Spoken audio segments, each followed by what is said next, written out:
Hello and welcome back. I hope all are you doing well and taking proper care of yourself. So students, आपका फिर से स्वागत है हमारे YouTube channel पढ़ाई विद गुरुचेला पर। स्टूडेंट्स, जैसे कि आपको पता है कि लास्ट वीडियो के अंदर हमने योर लॉज योर राइट्स के the protection of women against domestic violence के इंट्रोडक्शन को डिस्कस किया था, एनालाइज किया था, जाना था कि डोमेस्टिक वायलेंस होता क्या है, किस किस टाइप के जो ऑफेंसेस हैं वो इंक्लूड करे गए हैं डोमेस्टिक वायलेंस के अंदर। डोमेस्टिक वायलेंस पे जो इंडिया का एक्ट है 2005 जो पार्लियामेंट के थ्रू रिलीज़ किया गया था, इम्प्लीमेंट किया गया था, वो क्या था एंड कहाँ कहाँ पर वो इम्प्लीमेंट हुआ एंड सो ऑन। वहीं आज इस वीडियो के अंदर जो कि सेकंड पार्ट है उसी टॉपिक का, आज हम डिस्कस करने आए हैं आपके साथ कि किस किस टाइप की जो फॉर्म्स हैं डोमेस्टिक वायलेंस की जो अभी भी प्रीवैलेंट हैं इंडिया के अंदर, चाहे वो अर्बन एरियाज़ हों या किसी भी टाइप की कम्युनिटीज़ हों। वहीं साथ ही हम देखेंगे कि साइकोलॉजिकल वायलेंस होता क्या है एंड क्या क्या लॉज हैं protection of the women against domestic violence के लिए एंड सो ऑन। सो आप बने रहिए इस वीडियो के साथ। आपसे रिक्वेस्ट है, अगर आपने लास्ट वीडियो को नहीं देखा है तो आप उस वीडियो को ज़रूर देखें, जिससे आप समझ पाएंगे कि डोमेस्टिक वायलेंस होता क्या है, किस किस टाइप के ऑफेंसेस को इंक्लूड किया गया है डोमेस्टिक वायलेंस के अंदर, एंड जो डोमेस्टिक वायलेंस पर एक्ट था इंडिया का 2005 का, वो कहाँ कहाँ पर इम्प्लीमेंट हुआ, क्या क्या उसमें लिखा गया था एंड सो ऑन। सो आप बने रहिए इस वीडियो के साथ। आज हम इसके सेकंड पार्ट को एनालाइज करेंगे, डिस्कस करेंगे। स्टूडेंट्स, अगर आपको ये वीडियो पसंद आती है या थोड़ी बहुत भी आपके लिए हेल्पफुल होती है तो प्लीज़ वीडियो को लाइक एंड शेयर करें एंड हमारे यूट्यूब चैनल पढ़ाई विद गुरुचेला को नोटिफिकेशन बेल आइकन के साथ जरूर सब्सक्राइब करें। देखिए, मैंने अक्सर देखा है कि स्टूडेंट्स वीडियोस को देख लेते हैं बट लाइक नहीं करते एंड ना ही उसको शेयर करते हैं, ना ही हमारे चैनल को नोटिफिकेशन बेल आइकन के साथ सब्सक्राइब करते हैं। फिर देखने का फ़ायदा ही क्या है अगर आप सब्सक्राइब नहीं कर रहे, शेयर नहीं कर रहे, लाइक नहीं कर रहे। अगर आपके कुछ सजेशंस हैं, कुछ आपके एडवाइस हैं, कुछ क्वेरीज़ हैं तो आप हमें कमेंट बॉक्स के अंदर ड्रॉप कर सकते हैं। हम पूरा ट्राई करेंगे कि आपको उसका रिप्लाई करें, आपकी जो दुविधा है उसको हम दूर करें। सो आप ध्यान रखिए कि वीडियो को लाइक ज़रूर करें, शेयर ज़रूर करें एंड हमारे यूट्यूब चैनल पढ़ाई विद गुरुचेला को नोटिफिकेशन बेल आइकन के साथ ज़रूर सब्सक्राइब भी कर दें एंड अपने फ्रेंड्स रिलेटिव्स से कहें कि इस चैनल को सब्सक्राइब करें, लाइक करें, वीडियोस को शेयर करें एंड सो ऑन।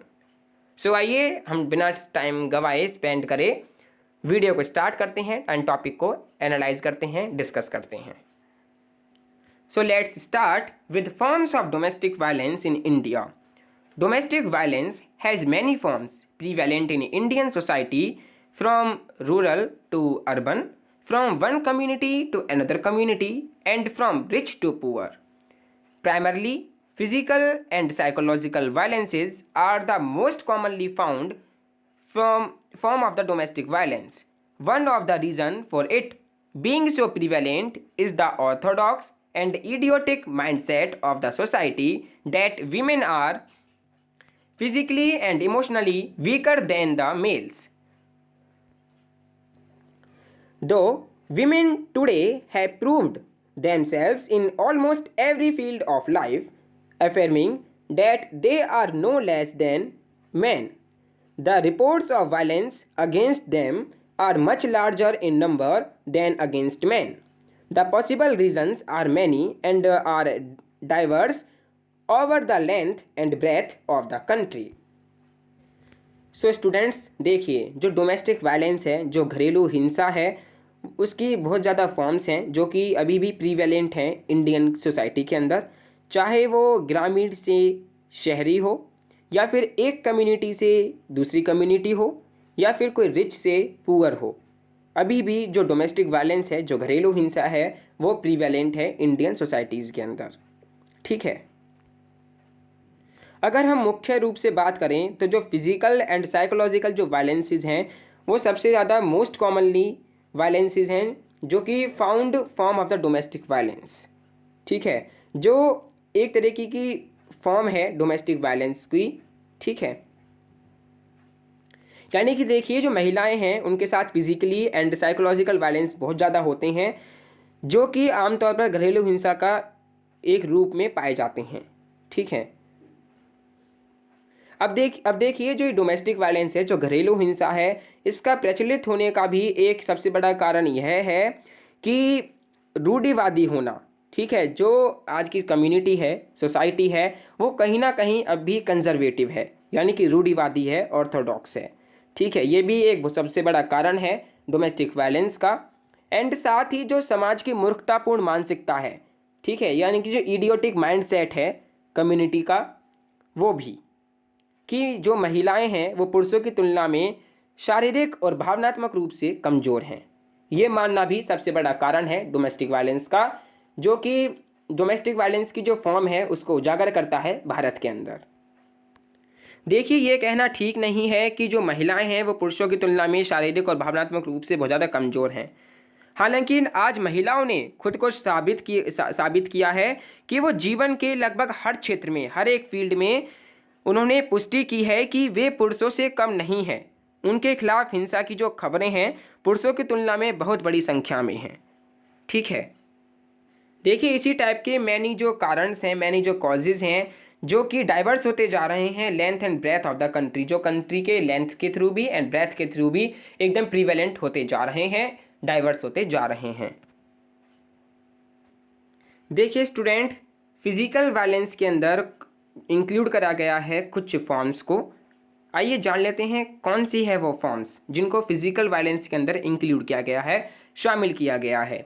सबसे पहली है female foeticide and female infanticide. Then next है incest rape within marriage, convenience and collusion of family members for sexual abuse of women in the household. Then next है physical torture like slapping, punching, grabbing and killing.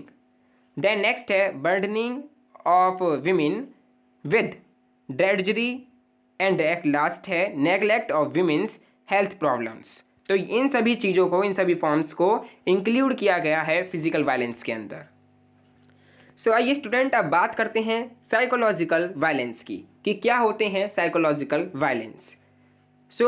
Emotional abuse in any kind of abuse that is emotional rather than physical in nature.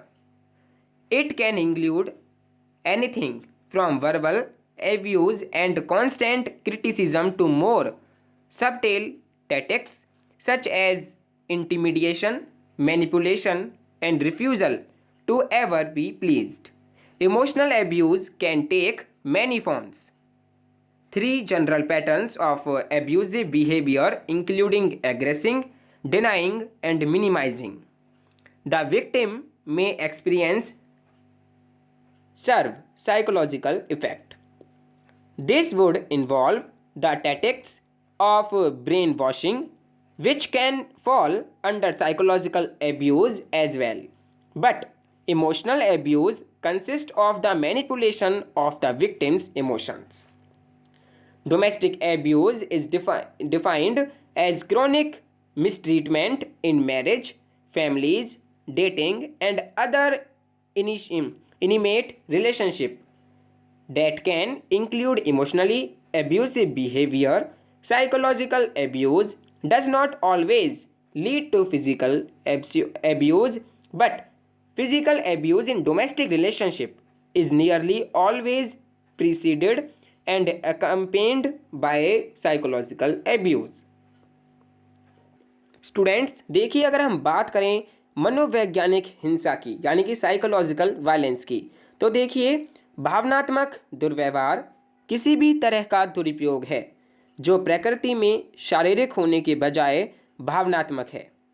इसमें शामिल हो सकते हैं जैसे मौखिक दुर्व्यवहार और लगातार आलोचना से अधिक सूक्ष्म रणनीति के लिए कुछ भी, जैसे कि डराना, हेर फेर करना और कभी भी प्रसन्न होने से इनकार करना। ठीक है, ये सभी जो हैं ये भावनात्मक दुरुपयोग कई रूप ले सकते हैं। ठीक है, 3 सामान्य अपमानजनक व्यवहार के पैटर्न में शामिल किया गया है, जैसे कि आक्रामक, इनकार करना और साथ ही कम करना। ये इन सभी चीज़ों को शामिल किया गया है अपमानजनक व्यवहार के अंदर, जो पैटर्न है उसके अंदर।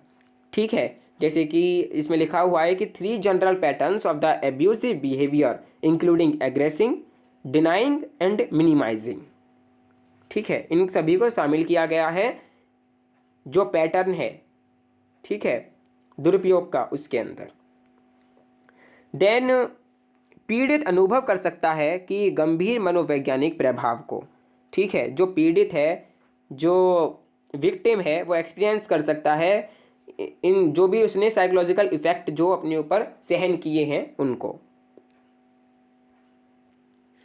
इसमें ब्रेन वॉश करने की रणनीति शामिल होगी जो नीचे गिर सकती है मनोवैज्ञानिक दुरुपयोग के रूप में। लेकिन भावनात्मक शोषण में पीड़ित की भावनाओं का हेरफेर होता है। घरेलू दुर्व्यवहार को शादी, परिवारों, डेटिंग और अन्य अतरंगों में पुरानी बदसलूकी के रूप में परिभाषित किया गया है। ऐसे रिश्ते जिनमें भावनात्मक रूप से अपमानजनक व्यवहार शामिल हो सकता है, ठीक है।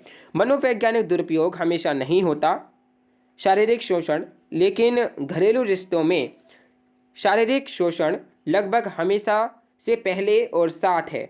मनोवैज्ञानिक शोषण द्वारा ये शुरू से ही प्रिवेलेंट है, जो साइकोलॉजिकल वायलेंस है, ठीक है, सोसाइटीज़ के अंदर, फैमिलीज़ के अंदर। देखिए स्टूडेंट्स, 2005 में हेमल के एक अध्ययन में कहा गया है कि पुरुष और महिला शारीरिक और भावनात्मक रूप से एक दूसरे का दुरुपयोग करते हैं, वो भी एक समान दर से, ठीक है। 18 से 27 वर्ष की आयु के स्पेनिश कॉलेज के छात्रों के एक 2007 में अध्ययन में पाया गया कि मनोवैज्ञानिक आक्रामकता डेटिंग संबंधों से इतना व्यापक है कि इसे डेटिंग का सामान्यीकृत तत्व माना जा सकता है और महिलाओं को मनोवैज्ञानिक आक्रामकता का प्रदर्शन करने की संभावना काफ़ी अधिक हो सकती है। तो ये जो है ये स्टडीज़ में पाया गया है, ये दोनों चीज़ें जो हैं, एक तो हेमल स्टडी के अंदर एंड कुछ स्पेनिश के जो स्टूडेंट्स थे उन्होंने जो स्टडी की उसके अंदर ये जो चीज़ें हैं ये पाई गई हैं, ठीक है। सो आइए स्टूडेंट, अब बात करते हैं curbing the freedom to associate with the natal family, neighbours and friends. यानी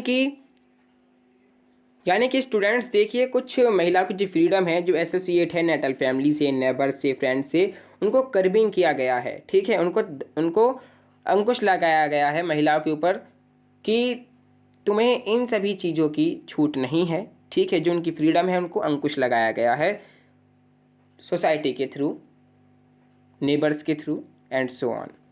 सो देखिए क्या क्या है जिन पर अंकुश लगाया गया है, आइए जानते हैं।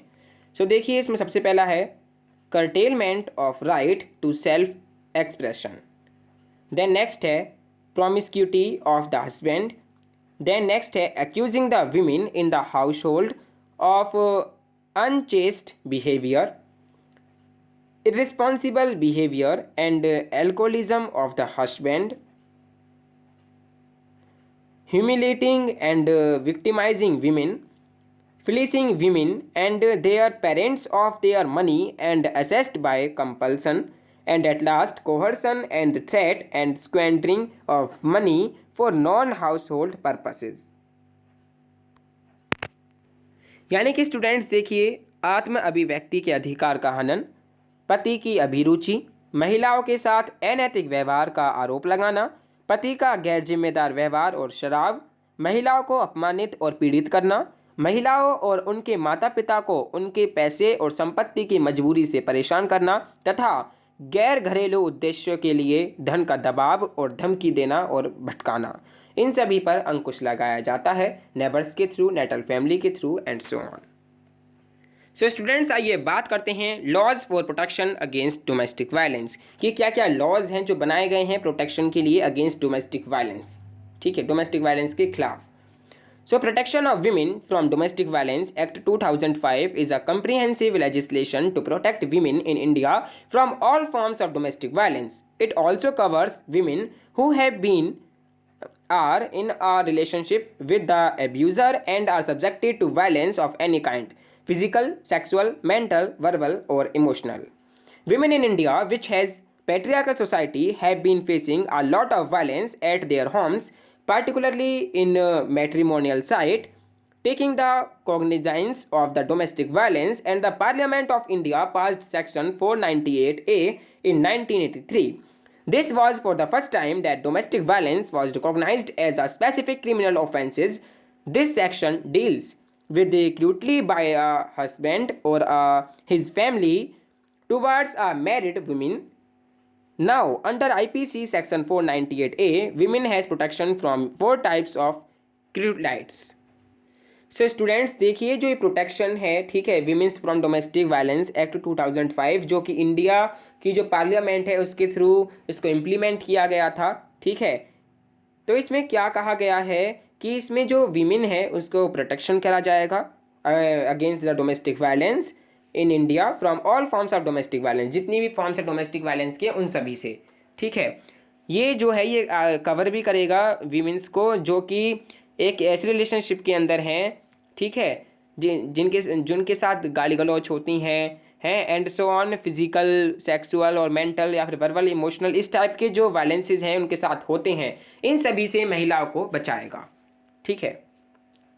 जो विमेन है भारत के अंदर वो एक पैट्रियार्कल सोसाइटी के अंदर रहती हैं, ठीक है, जो फेस करती हैं अ लॉट ऑफ वायलेंस, ठीक है, वायलेंस को बहुत ज़्यादा वो सहन करती हैं, ठीक है, चाहे वो अपने घर पर करें या पार्टिकुलरली इन मैट्रिमोनियल साइट के अंदर करें या कहीं भी करें, ठीक है। जो विमेन हैं वो पैट्रियार्कल सोसाइटी में रहती हैं एंड साथ ही वो फेस करती हैं आ लॉट्स ऑफ वायलेंसेस, ठीक है, आ लॉट्स ऑफ घरेलू हिंसा।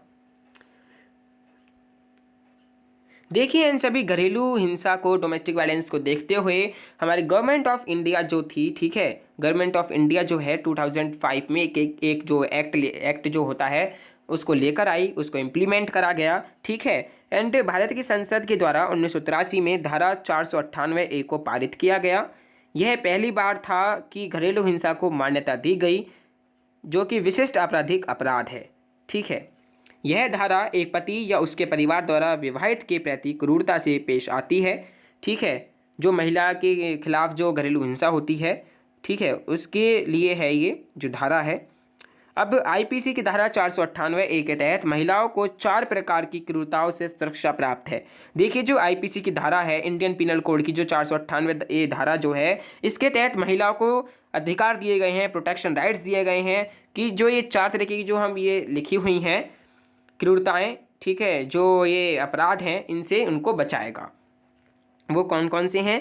एक तो है आचरण जो एक महिला को आत्महत्या के लिए प्रेरित करने की संभावना है, ठीक है, एक ऐसा आचरण, एक ऐसा व्यवहार जो महिला को आत्महत्या करने के लिए प्रेरित कर दे। देन नेक्स्ट है महिलाओं के जीवन, अंग या स्वास्थ्य पर गंभीर चोट लगने की संभावना। अगर महिला के कहीं जीवन में चोट लगी है, ठीक है, या गंभीर चोट आई है तो उसके लिए भी। देन नेक्स्ट महिला या उसके रिश्तेदारों को कुछ संपत्ति देने के लिए मजबूर करना या उसके उद्देश्य से उनको प्रताड़ित यानी उनको उत्पीड़न करना, ठीक है, उनके साथ बदसलूकी करना या उत्पीड़न क्योंकि महिला या उसके रिश्तेदार अधिक पैसे की मांग करते हैं, अगर वो असमर्थ देने में या फिर कुछ संपत्ति नहीं देते हैं तो भी। सो स्टूडेंट्स इस टाइप के जो लॉज हैं वो बनाए गए हैं प्रोटेक्शंस करने के लिए विमेंस को अगेंस्ट द डोमेस्टिक वायलेंस, जो उनके साथ डोमेस्टिक वायलेंस होती है, घरेलू हिंसा होती है, उनसे वो बच सकें। इसके लिए कुछ कानून बनाए गए हैं जिनको अभी हमने डिस्कस किया। सो स्टूडेंट्स ये था the forms of domestic violence in India, जिसमें हमने साइकोलॉजिकल वायलेंस भी देखा एंड क्या क्या लॉज हैं प्रोटेक्शन अगेंस्ट डोमेस्टिक वायलेंस, इन सभी को हमने इस वीडियो के अंदर कवर किया। आई होप आपको थोड़ा बहुत तो समझ आया ही होगा। अगर थोड़ा बहुत भी आपको समझ में आया है या थोड़ी बहुत भी आपको ये वीडियो अच्छी लगी है तो प्लीज़ वीडियो को लाइक एंड शेयर ज़रूर करें एंड हमारे यूट्यूब चैनल पढ़ाई विद गुरुचेला को नोटिफिकेशन बेल आइकन के साथ ज़रूर सब्सक्राइब करें। So students, thank you for watching this video. Stay home, stay safe, stay indoors.